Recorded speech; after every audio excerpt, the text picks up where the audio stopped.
are you, Mr. President? Fine, just fine, thank you. Just one day after President Trump's special envoy met with Vladimir Putin in Russia, something supernatural was at work in the Vatican, or at least that's what the Catholic in me wants to believe. The image of Presidents Trump and Zelensky, hunched in intense conversation just inside the doors of St. Peter's Basilica, the baptism of Christ mosaic as their backdrop, was a transcendent moment of hope in a dispiriting time. That it took the funeral mass for a pope to bring together two fractious and unequal temporal leaders, one with more war power than anyone in history, the other heading a country ravaged by conflict, heightened the sense that the Holy Spirit might achieve what secular efforts have so far failed to deliver. Perhaps in death, Pope Francis achieved something immediately consequential for his post-papacy, an opening for real peace in Europe's worst war since 1945. If nothing else, the pictures of the two men go some way to erasing from memory their last exchange. You're gambling with the lives of millions of people. You're gambling with World War III. Following their Vatican meeting, Mr. Trump took to Truth Social, writing in part, "There was no reason for Putin to be shooting missiles into civilian areas, cities and towns over the last few days. It makes me think that maybe he doesn't want to stop the war. He's just tapping me along and has to be dealt with differently through banking or secondary sanctions." So it seemed that something might really have changed. We're in the midst of talking peace and missiles were fired, and I was not happy with it. As I say, the Catholic in me chooses to believe. The skeptic in me remains, well, skeptical. While Mr. Trump is right to seek an end to this pitiless war, what's been missing so far in his administration has been any commitment to peace with honor. I think I see it from both sides. Do you think Russia's playing you? No, nobody's playing me. I'm trying to help. This was Biden's war, by the way.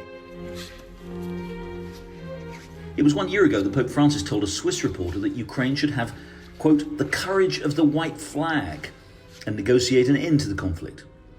Vatican diplomats rushed to explain that the pontiff wasn't advocating unconditional surrender, but the phrase fitted well with some of France's other statements, which, even as they condemned Russia's aggression, seemed to reflect such a powerful aversion to war that they suggested that the onus was on Ukraine to give up fighting.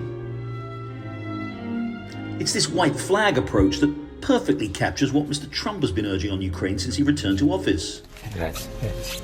When President Trump talks about the need to bring peace, whether it's in Russia and Ukraine, whether it's in the Middle East, we of course have to recognize that as a policy oriented towards saving lives and carrying out one of Christ's most important commandments. The outlines of the deal the US has proposed for a permanent ceasefire would see Washington formally recognize Russia's illegal occupation of Crimea in 2014 and informally acknowledge Moscow's control of territory in 4 other Ukrainian provinces.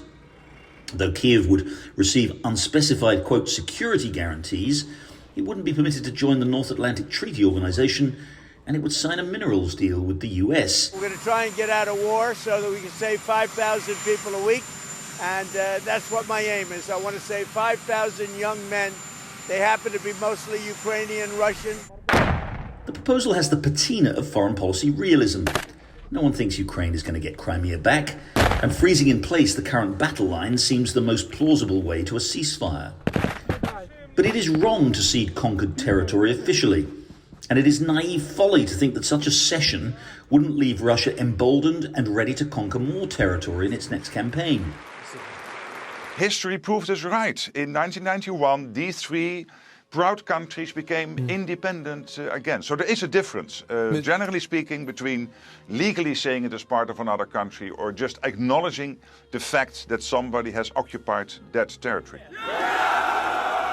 Peace with honor is a goal that's frequently been asserted but rarely achieved. More often than not, it's a rhetorical device to cover a retreat. Neville Chamberlain deployed it after Munich in 1938, as did Richard Nixon in 1973 when he announced the US withdrawal from Vietnam. Shall we have peace with honor or peace with surrender? In both cases, the result was neither peace nor honor, but the surrender of millions of free people to tyranny. This is a war that would have never happened if I were president. Mr. Trump may be right with his frequent assertions that Russia wouldn't have started the war if he'd been president in 2022. But we still need to see it end in a way that serves our national interest. part of that interest is preserving our honour.